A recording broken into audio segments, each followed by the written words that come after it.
Imagine a new dance partner in the sky.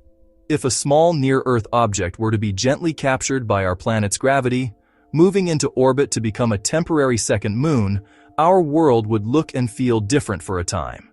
This isn't science fiction. It's a rare but real celestial possibility. The initial detection would likely come from an automated sky survey, a faint, fast-moving dot flagged by an algorithm. At first, it would be just another designation in a catalog. But as astronomers tracked its path over subsequent nights, a startling realization would dawn. This object isn't just passing by. It's been captured. The fundamental constants of our daily lives, from the rhythm of the tides to the simple darkness of the night, would be altered in a tangible and noticeable way. The news would spread like wildfire, first through scientific communities, then to the world. Suddenly, the sky, a backdrop we so often take for granted, would become the subject of global fascination and intense scrutiny. People across the planet would find themselves gazing upward at a sky that held a new, brilliant wanderer among the familiar stars. It would be a shared global experience, a reason for neighbors and strangers alike to pause, look up, and contemplate our place in the cosmos. This new companion would have a name, perhaps a technical one at first, but soon a popular one, chosen by the world it now circled. What kind of object would this be? It is most likely a near-Earth asteroid, a stray fragment of solar system debris whose orbit happens to intersect with our own. We're not talking about a rival to our moon. Imagine a rock a few hundred meters across, the size of a large sports stadium or a small city block. It is a mere speck compared to our moon, which is over 3,000 kilometers in diameter. Yet, despite its diminutive size, it would still weigh millions of tons. A colossal mass of rock and metal hurtling through space. Its composition, whether it's a solid piece of iron-rich rock or a loosely held together pile of rubble, would be one of the first questions scientists would race to answer, as that would determine its brightness, its stability, and the potential risks it might pose. Its capture would be a masterpiece of gravitational choreography. It requires the asteroid to pass through a precise path, a gravitational keyhole, a narrow corridor in space where the combined pulls of the Earth and our existing moon conspire to slow the object just enough for it to fall into a chaotic, temporary orbit. This is the essence of the infamous three-body problem, a celestial puzzle with no simple, stable solution. Because of this gravitational instability, the orbit would likely be highly eccentric and unpredictable, a looping, elongated dance. It would swing in for close, fast passes near Earth, then fling far out, sometimes beyond the orbit of our own moon. This visitor would not be a permanent fixture in our heavens. Its orbit would be a fleeting embrace, a temporary capture in Earth's gravitational well. The new moon, or mini-moon as astronomers might call it, could grace our skies for a few weeks, several months, or even a few years before the subtle but relentless tugs from the Sun and our primary moon inevitably fling it back into interplanetary space. The timescale would be astonishingly fast compared to geological ages. We've seen it happen before.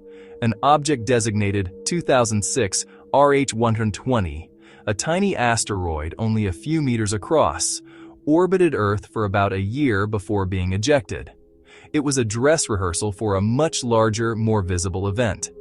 Visually, the effects would be immediate. From one night to the next, a new point of light would appear and move against the constellations, a star that refuses to stay put. Its apparent speed across the sky would vary dramatically. During its closest approaches, it might visibly crawl across the starfield over the course of a few minutes, a thrilling sight for any backyard observer. Depending on its size, distance, and the reflectivity of its surface, its albedo, it could easily rival the brightest planets like Venus or Jupiter. In light-polluted cities where only the moon and a few planets are visible, this new arrival would be an unmissable spectacle.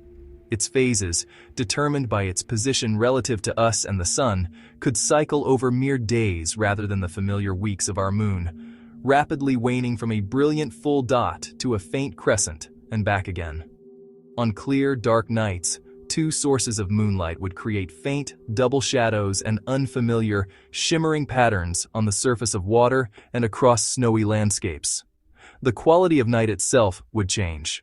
Nocturnal animals, which have evolved over eons to navigate and hunt by the predictable light of the moon and stars, might be confused by this new, variable light source, potentially altering their behavior in subtle ways. But the most profound physical effect would be on our oceans. Coastal waters would begin to move to a new gravitational beat. The mini-moon, despite its small mass, would exert its own tidal force, adding small but distinct tidal bulges on top of the dominant ones created by our moon and the sun. This is a phenomenon known as tidal superposition. The result would be a more complex and less predictable tidal pattern. During alignments, when the Earth, Moon, and mini-moon line up, their gravitational forces would combine. Some coasts could see unusually high supertides, pushing water further inland, while other times could bring unusually low ebbs, exposing stretches of seabed rarely seen. The familiar rhythm of the twice-daily tides would be disrupted. This would have immediate practical consequences. Ports, shippers, and fishers who depend on precise tidal schedules for safe navigation and operation would rely on rapidly updated tidal forecasts. Intertidal ecosystems, home to creatures adapted to specific periods of submersion and exposure, would face immense stress from these new, erratic patterns, a sudden environmental shift on a planetary scale. For scientists and engineers, it would be a moment of intense focus, a race to observe, measure, and understand this unexpected celestial event. A global network of optical and radar telescopes would track it with breathtaking precision. Radar observations would not only pinpoint its orbit, but could also give us our first glimpse of its shape, rotation, and surface texture. Real-time data would flood onto screens in control rooms worldwide. Agencies and observatories would coordinate globally, sharing observations to constantly refine the mini-moon's orbital path, predict its tidal influence, and assess its composition. This would be an unprecedented opportunity to study an asteroid up close without the multi-billion-dollar expense of a dedicated space mission. It would be a natural laboratory, delivered right to our doorstep. There would also be risks to consider.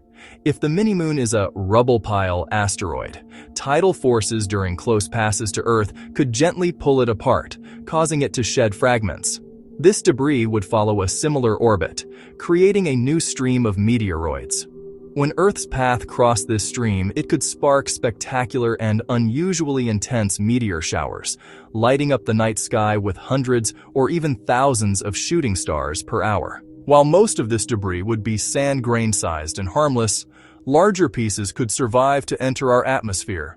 A fragment the size of a car or a bus would not reach the ground intact, but would instead detonate in a brilliant flash high in the atmosphere. This is called an airburst. The 2013 Chelyabinsk event in Russia was caused by an object only 20 meters across, and its atmospheric shockwave shattered thousands of windows and injured over 1,000 people.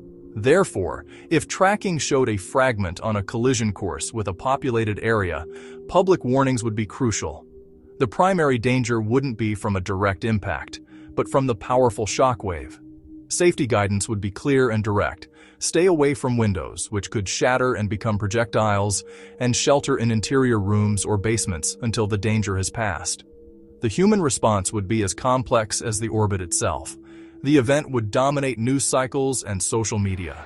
Scientists would become household names, tasked with explaining complex orbital mechanics to a global audience. Clear, consistent, and calm communication would be paramount, helping to transform potential anxiety into informed curiosity and wonder. It would spark a renaissance in public engagement with science. Citizen scientists would contribute valuable observations, schools would integrate the event into their curriculum, and artists and musicians would find new inspiration in the altered night sky. The mini-moon would become part of our culture, a shared reference point for a generation. And then, as surely as it arrived, it would leave. After its final looping dance, the gravitational nudges from the moon and sun would align to give it one last push, ejecting it from Earth's orbit. When the visitor finally departs, the tides and the familiar darkness of the night would reset. The sky would seem a little emptier, But the data, the discoveries, and the collective memory of our time with a second moon would remain, a lasting legacy of our planet's brief, brilliant encounter with a wanderer from deep space. What scenario should we explore next? Share your ideas below. You've been watching IfVerse, where imagination meets possibility. See you in our next reality.